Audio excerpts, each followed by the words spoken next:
Hi friends, ಈಗ ಮಕ್ಕಳಿಗೆ ಬಟ್ಟೆ ಬುಕ್ ಮಾಡಿದ್ವಿ. ಹಬ್ಬ ಬರ್ತದೆ ನಮ್ಮ ಫ್ರೆಂಡ್ಸ್. ಬಟ್ಟೆ ಬುಕ್ ಮಾಡಿದ್ವಿ.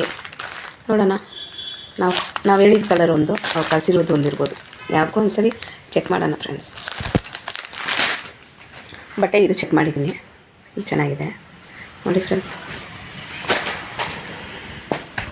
ಇವಾಗ ಇದು ನೋಡೋಣ ಫ್ರೆಂಡ್ಸ್.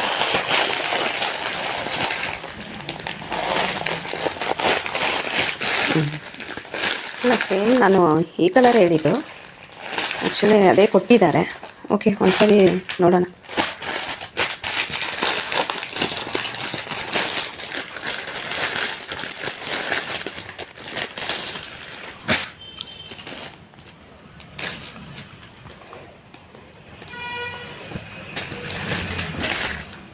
ನೋಡಿ ಫ್ರೆಂಡ್ಸ್, ನೋಡಿ